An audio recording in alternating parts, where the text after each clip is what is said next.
Ambiance patriotique au stade de glace hier soir pour le compte du premier acte de la finale de Ligue B entre Bienne et Viège. On s'attendait à voir les Valaisans poser beaucoup de problèmes aux Biennois, mais il n'en a rien été. Au contraire, on a assisté à une rencontre très bien menée par les hommes de Kim Collins, qui ont logiquement ouvert la marque à la 9e minute par Frölicher à 5 contre 4 d'un tir de la ligne bleue. Frölicher qui doit s'y prendre à 2 fois. Ici le premier tir, le rebond du gardien, le puck revient dans le camp valaisan et Frölicher qui fait mouche sur son deuxième essai. 3 minutes plus tard, Bienne va doubler la mise par l'entremise de Daniel Rubin, bien servi par Troutman.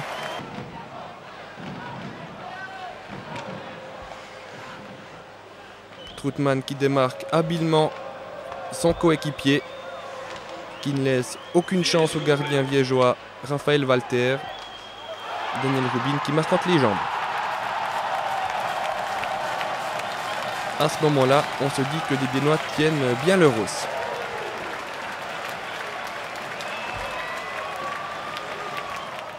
Mais moins de 2 minutes plus tard, le Canado-Italien de Viège, Anthony Job, pouvait réduire la marque à 2-1 pour ses couleurs.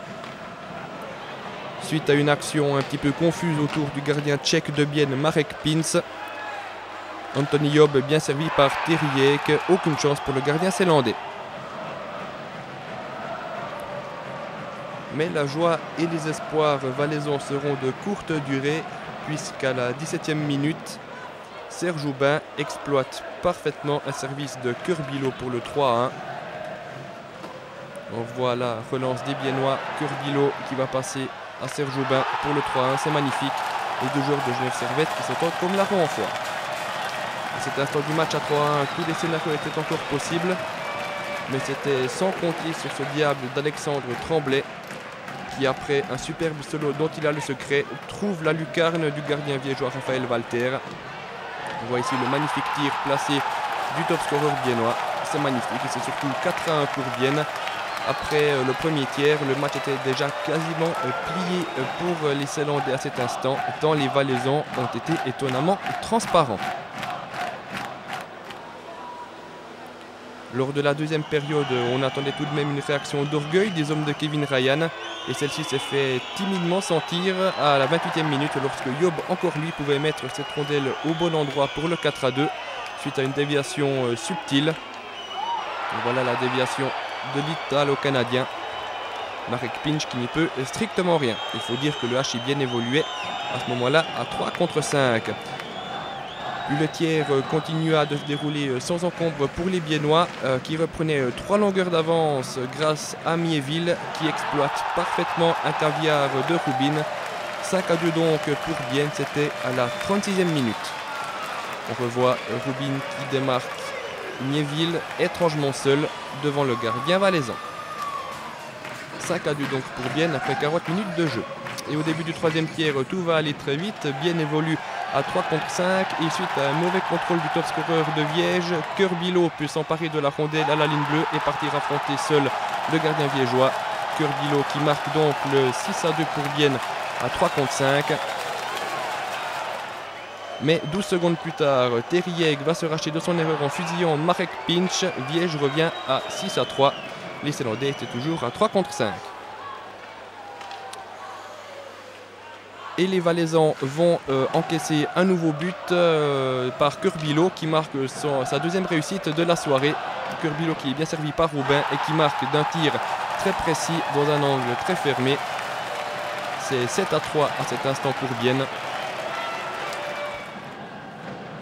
Le score final sera finalement scellé par Alexandre Tremblay sur penalty suite à une faute de dernier recours d'un défenseur adverse. On voit ici la faute du défenseur valaisan. Alexandre Tremblay qui va donc se faire justice lui-même en transformant de fort belle manière ce penalty. Raphaël Walter n'y peut strictement rien. On jouait la 53e minute. La ligne de parage viennoise composée de Lowe, Aubin et Tremblay aura donc fait beaucoup de mal aux Liégeois. On retrouve justement Alexandre Tremblay à l'interview. Oui, je pense que ça a bien été ce soir. C'est certain qu'on va avoir des choses à ajuster aussi. Je veux dire, c'est le premier match qu'on joue ensemble. Kirby et Serge se connaissent, mais moi, je ne les connais pas. Donc, on va s'ajuster. Je pense que ça va être encore mieux dans les prochains matchs. Puis, on va voir ce qui va arriver. Est-ce que vous avez vu une différence de jeu quand vous avez évolué aux côtés de ces deux joueurs de Liga? Vitesse, vision du jeu?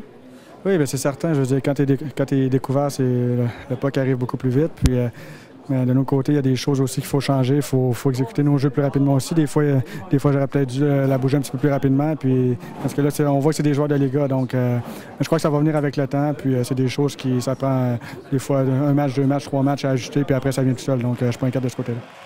Pour le HC Bienne, il s'agira de confirmer dès ce vendredi à Viège où ils ne se sont encore jamais imposés cette saison.